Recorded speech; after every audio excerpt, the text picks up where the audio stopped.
Why is this the best time to be a journalist? When journalism is facing a huge crisis of trust. If you're a journalist in India, most likely you will either be called anti-national, implying that your journalism puts the country in a bad light and focuses only on what is wrong in the country, does not acknowledge what's going well. Or you'll put in the other category of Godi media, which translates literally into sitting in the lap of the powers that be, implying that your journalism is hiding what is wrong in the country and driven by an agenda of either power or politics or money. And within all of this labeling, it becomes harder to call out what is wrong, to seek accountability, to access information because it is so controlled. And then you're also faced with the challenge of fake news, which is circulated so much that it starts feeling real in a very vile atmosphere of social media. So then, why am I asking you to be a journalist? Why this time? And how do you keep yourself motivated in the face of all these challenges? I found the answer by going to the beginning, and that has sustained me since. I still remember back in 2002, I was just out of college, and India had witnessed religious riots in the state of Gujarat. Thousands had died. Many thousands were displaced and living in relief camps. I was part of this citizen initiative where we were going to different parts of Gujarat and talking to those who were the survivors of all this violence, documenting their testimonies so that they could be in the public domain and they could drive action of all kinds, whether it was towards rehabilitation or justice. I still remember that very hot afternoon. Gujarat is infamous for its summers. It was Ahmedabad. I was in a relief camp that was made out of a government school. I was on a terrace talking to this young girl. I was out of college, so my task was to speak to the young people in the relief camp. And she shared for almost an hour a very disturbing account of facing mob violence, of losing her home, and violence that her family and herself had sustained. One of the many disturbing accounts that I would hear in the 20 years of my career in journalism. But that was not the most disturbing part. When she was done speaking, she looked at me and asked me, "Now, what can you do?" And at that moment, journalism chose me, because I thought that route would lead me to do something. A friend and a co-journalist, a fellow journalist, often says there is a lot of privilege in the work we do. A lot of people think it's a powerful job. It comes with a lot of responsibility. We are privileged to be in a profession that gives us the space to walk up to you, to seek your trust, to ask you to share your innermost fears, anger, pain with us, to understand your stories, and on the basis of that, seek accountability, ask questions that need to be asked. If that becomes difficult, doesn't mean we leave it. It means it's become even more valuable. This time, journalism is even more valuable than ever before. True journalism, this is the time, I argue, to do true journalism. So let me go back to the challenges I outlined. I spoke of trust because that is the basis of all relationships a journalist can have with their audience. And why would you trust us? Because we promise you that we will tell you the truth, and not just the truth, the whole truth in all its aspects. And truth can be uncomfortable. It can be different from what you believed is the truth. There is a quotation I want to share with you. It's written outside the head office of BBC in London, and it's written alongside a statue of the famous writer George Orwell, who asks very difficult questions in all his writings. And the quotation says, "If liberty is to mean anything, it is the right to tell people what they do not want to hear."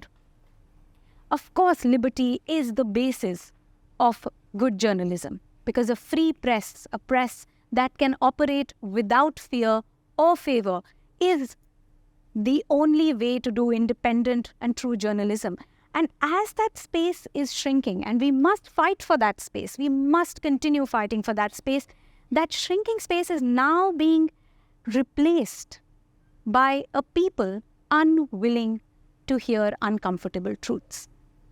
So what do we do as journalists when we see that people are hearing what they are listening to in their echo chambers, on their WhatsApp feeds, on their Twitter feeds, on social media, things that have been repeated so many times that they do not know anymore which is the truth.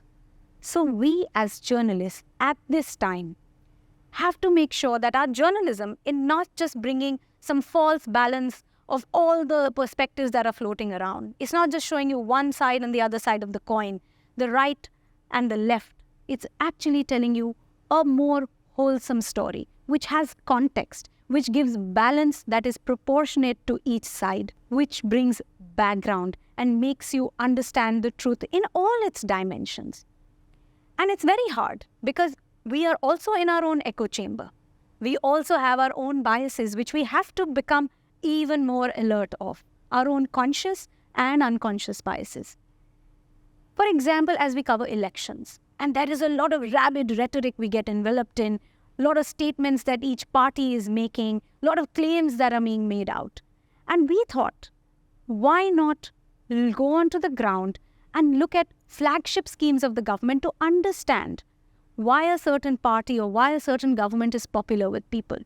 This whole argument that media can be divided into two neat categories of those who want to show you good and those who want to show you bad, I challenge that.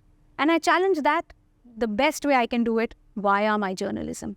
So I looked at this big scheme that the government has brought of providing tap water to individual houses in villages. It amazed me how much of India did not have tap water, where women had to go to different sources, tube wells or wells, many times in a day to get water, not just for themselves, but for the whole household, for washing, cleaning, bathing, everything. A very well-meaning scheme, and we thought we will challenge the government. We will go to the places that are the hardest to go to. We'll go to the desert where there's no water. We'll go to Thar Desert, which is hot. We'll go to the cold, dry desert in Ladakh, in the Himalayas. We will go to Bundelkhand, which is a drought-prone region, where water is already less, and challenge and see how the government is bringing water to these areas. And we found really compelling success stories. We found that the government was able to deliver. But then we also found that there was a lot of corruption and some projects were really, really delayed. That is the truth. It has layers, and we have to acknowledge those layers. We have to show it in its entirety. We have to acknowledge that there was a lot of background work that was done in terms of laying of pipelines, making of dams that led to this final hurrah where the last mile delivery could be done by this project. That is the full story. We spoke to women about the stresses this brings to their life, the carriers of water, the women doing the hard work, working against this crisis and bringing water for their whole family. That is the story. Those are the layers in the story. Until we do not do that, we cannot be proud of being the fourth pillar of democracy.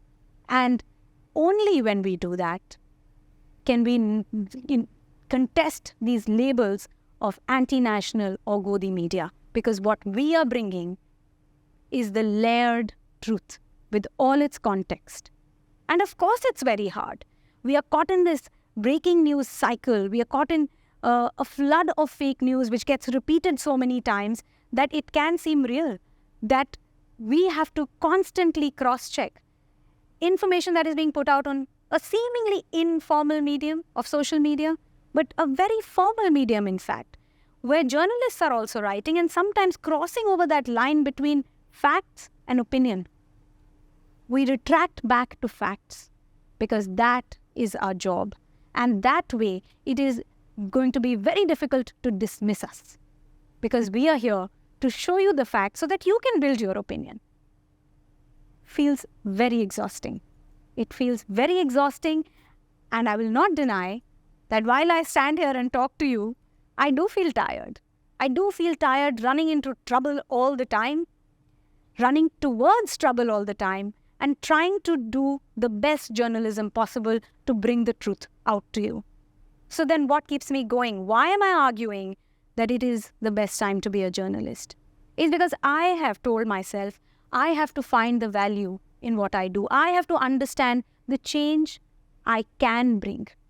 There was a piece I wrote right after this infamous gang rape of a woman on a bus in Delhi in December 2012. It's known as the Delhi gang rape or the Nirbhaya case more widely. And right after that, there was another case where 2 girls were raped and found hanging on a tree in this really small place called Badaयूं in Uttar Pradesh. And I covered that too. And that made me think about this walk to the toilet, how dangerous that can be. It's a very simple act. But I spoke to women in different villages, and I wrote, and I still remember the title of that piece. It was called The Long, Dark, Dangerous Walk to the Toilet. A very seemingly small part of a woman's life, but one that can be deadly. And the true value of what I wrote only hit home when a young journalist walked up to me one day and said, "Thank you for writing that piece." Because before that, I had not understood what my mother had endured all her life. And now I will make sure that I save up resources to build a toilet back at home. This is, of course, before the government started this flagship scheme of making toilets in rural India. But for him, a journalist working in a big metropolis now, in a big organization, despite all his exposure, despite his journey from a village to a big city, it needed that article to bring home that point about his personal life. That is change. Change can be very simple sometimes and very intimate, something you completely don't sign up for. I met this man. In fact, I did not meet him. I only spoke to him on the phone. The first time I saw him was during COVID, the second wave which claimed a lot of lives because of lack of health facilities. He lost his wife too. And when she died, he made a video of the district hospital he was in, just running around, helter-skelter, just very upset with grief, with anger, talking about how he was not given the treatment, how his wife was not given the support she needed, and that she has died. That's how I came to know of him, on social media. And then I spoke to him on the phone. And then we decided to interview him, and it was COVID, so we did that interview on Zoom. I never met him. We had these 2 long, hour-long conversations in which he talked about his 2 kids, 3-year-old daughter and a small boy, and the tragedy that now their whole life ahead of him. And we put that video out. It got millions of views. A lot of people wrote in saying how sad they were for the family. But that's not what this is about. Why I'm telling you this is because he stayed in touch. He's still in touch. For months he spoke to me and shared the challenges of single parenting. What his children ask him every day about his wife. And the pressure that his family was putting on him to marry again.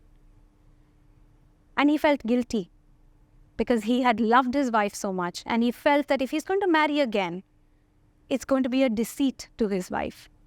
And he shared that tribulation with me. He trusted me so much. Maybe he did not have any other woman in his life who he could share such a dilemma with. And I was privileged to be a support in the most critical juncture of his life. Eventually, he decided to get married again. And he's still in touch with me. And he still shares how good he feels that he's able to do this for his children. I think he gets some of his heart's despair, grief out in just talking to me. And I am so glad that I could be that person for him, the journalist who he has never met. And then change could be on a much bigger landscape as well, like a project I did on Kashmir, which led to my first book, Postbox Kashmir. Kashmir, as we all know, is a subject everyone has very passionate opinions about. And we were covering a lot of outbreak of violence in Kashmir. And we thought, how is this violence impacting people's ordinary lives? And how do we bring that out so that somebody who doesn't live in Kashmir can see something beyond the reports of violence, army action, protesters, and so on, but more about what it means for the ordinary Kashmiri? So I asked an ordinary Kashmiri teenager and an ordinary Delhi teenager who had never met to exchange letters and share what their lived experiences were. We had faith that in this slow communication, they would be able to broach the most difficult topics, and they did. They were able to talk about stone pelting, even about the calls for Azadi. That opening of a conversation, which was then later published as a book, got such amazing feedback of people writing in, telling me that it made them think. It made them reflect on what beliefs they had held. That is change. Remember that question I was asked more than 20 years back, what can you do? It might be small, it might be big, it might have a different shade, but we can do something. The answer will never be nothing. You know, when I started, I was a bit naive and I thought, oh my God, I'm late, I've missed the bus. All significant events have happened, the world wars have been fought, India has won independence, lost in partition. Of course, that was before I covered the Ukraine war. But really, these are not the only wars. There are so many battles that are still being fought. The world is in an increasingly hard place to live for so many reasons. So many wars that we choose to be blind to, but for others, they have no choice but to fight. So why then is this not the best time to be a journalist? Because when I look back, I don't want to say I had the chance, but I checked out of the fight. Thank you.